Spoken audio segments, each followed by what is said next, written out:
అందరికీ ప్రభుత్వ రంగంలో ఉపాధి అవకాశాలు కల్పించలేదు కాబట్టి, ఉద్యోగాలు ఇవ్వలేదు కాబట్టి మన పిల్లలందరికీ, ఎందుకంటే ఎవ్రీ ఇయర్ ఇంజనీర్లు అవుతారు, ఎవ్రీ ఇయర్ కొత్త గ్రాడ్యుయేట్లు వస్తారు, ఎవ్రీ ఇయర్ పిల్లలు పాస్ అవుతూనే ఉంటారు.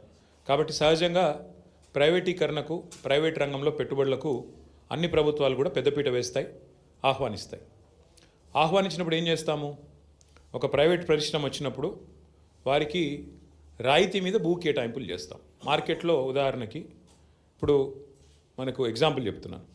హైదరాబాద్ నుంచి ఒక 20-25 కిలోమీటర్ల దూరంలో అక్కడ మార్కెట్ విలువ భూమిది ఎకరానికి 20 కోట్లు ఉన్నప్పటికీ మనం ఏం చేస్తామంటే కేవలం 2 కోట్లకో, 1.5 కోటికో రిజిస్ట్రేషన్ వాల్యూ ఎంత ఉంటే అంతకో ఆ పద్ధతుల్లో మార్కెట్ వాల్యూ ఎంత ఉన్నప్పటికీ చాలా రాయితీలు ఇచ్చి మనం జనరల్గా భూ కేటాయింపులు చేస్తాం.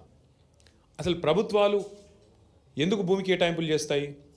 ప్రైవేట్ రంగంలో ఉండే పారిశ్రామికవేత్తలకి ఉపాధి కల్పన కోసం, ఉద్యోగాలు ఇస్తారు పిల్లలకి, మన పిల్లలకి మన రాష్ట్రంలో అనే ఉద్దేశం ఒకటైతే, రెండవది కంపెనీ పెట్టినప్పుడు సహజంగానే కంపెనీ ట్యాక్సులు కడుతుంది, రాష్ట్ర ఆదాయం పెరుగుతుంది, ఎకనామిక్ యాక్టివిటీ వస్తుంది. ఈ ఉద్దేశంతో మనం రాయితీలు ఇచ్చి భూ కేటాయింపులు చేస్తాం. ఇది ఈ ప్రభుత్వం ఆ ప్రభుత్వం అని కాదు, స్వాతంత్రం వచ్చిన నాటి నుంచి భారతదేశంలో ప్రతి ప్రభుత్వం, కాంగ్రెస్ ఉన్నా, తర్వాత టీడీపీ ఉన్నా, మొన్నటిదాకా బీఆర్ఎస్ ఉన్నా, ఎవరున్నా పారిశ్రామికవేత్తలకు, ప్రైవేట్ పెట్టుబడులకు స్వాగతం పలకడం అనేది ఒక ఆనవాయితీగా వస్తూ ఉన్నది. అయితే 10 ఏళ్ళు మేము ప్రభుత్వంలో ఉన్నప్పుడు మా దగ్గరికి చాలామంది వచ్చారు.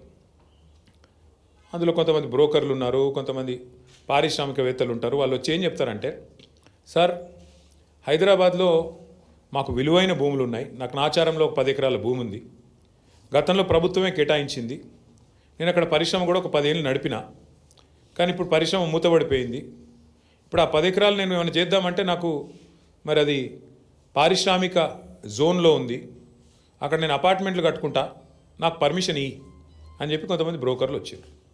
వచ్చి నేను చాలా నిర్ద్వందంగా చెప్పిన, అది ప్రజల సొమ్ము, ప్రభుత్వం ఇచ్చిన భూమి అంటే అది ప్రజల సొమ్ము, నీకు అడ్డికి పావు షేర్ ఇచ్చిండ్రు, చాలా తక్కువ రేటుకు త్రోవే ప్రైస్కి నీకు ఇచ్చిండ్రు, ఇస్తే నువ్వు దానిలో పరిశ్రమ నడపాలా, ఉపాధి కల్పించాలా, కల్పించినావు కాబట్టి, కొంత నడిపినావు కాబట్టి నీకు సేల్ డీడ్ కూడా ఇచ్చేసింది గవర్నమెంట్. కానీ ఇవాళ నువ్వు అపార్ట్మెంట్లు కట్టుకొని మొత్తం డబ్బులు నువ్వే మింగుతా అంటే అది చాలా తప్పు. ఎందుకంటే అక్కడ ప్రైవేట్ రంగంలో ప్రైవేట్గా కొనుక్కుంటే అక్కడ 50 కోట్లు ఉంటుంది ఎకరం నాచారంలో. మరి నువ్వేమో ఎప్పుడో 20 ఏళ్ళ కింద తీసుకొని ఇప్పుడు దాన్ని ప్రైవేట్గా మొత్తం నేను మొత్తం గుటకాయ స్వాహా చేస్తా, నాకు మద్దతు ఇవ్వంటే నేను ఇవ్వలేను బాబు అని చెప్పిన. సరే మాకు డబ్బులు ఆఫర్ చేసినారు, చాలా చేసినారు, అట్లా కాదు సార్ మీకు ఇంత ఇస్తాం అంత ఇస్తాం, nothing doing, we will not do this, we will not entertain this అని చెప్పి మేము ఆ రోజు ఎక్కడా కూడా ఇట్లాంటి కన్వర్షన్లకు మేము తావు ఇవ్వలేదు.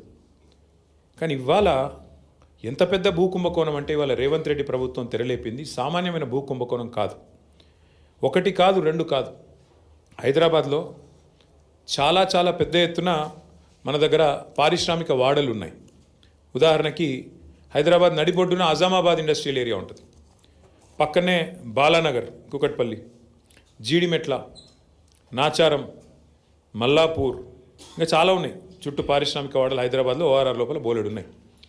ఎక్కడ కూడా ఇవాళ మార్కెట్లో మీరు చూసినట్టయితే అక్కడ ఎకరం 40-50 కోట్లకు తక్కువ ఎక్కడ ఉండదు.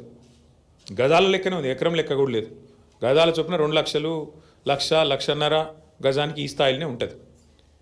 ఇవాళ అట్లాంటి భూముల్లో రేవంత్ రెడ్డి ప్రభుత్వం తెరలేపిన కుంభకోణం ఎంత పెద్దది అంటే దాదాపు 9,200 పైచిలుకు ఎకరాలు, దాదాపు 9,300 ఎకరాల భూమి హైదరాబాద్లో. అంటే మీరు సగటున 40 కోట్లు వేసుకున్న ఎకరానికి దగ్గర 4 లక్షల కోట్లు, దగ్గర అంటే 3.5 లక్షల కోట్ల నుంచి 4 లక్షల కోట్ల మధ్యన మార్కెట్ వాల్యూ ప్రకారం. లేదు 50 కోట్లు వేసుకున్నారనుకో సగటున, దగ్గర 5 లక్షల కోట్ల విలువ చేసే ఆస్తిని, అందులో మరి ఇవాళ ఆయన అనుయాయులకు, ఆయన వందిమాగదులకు, ఆయన బామ్మర్దులకు,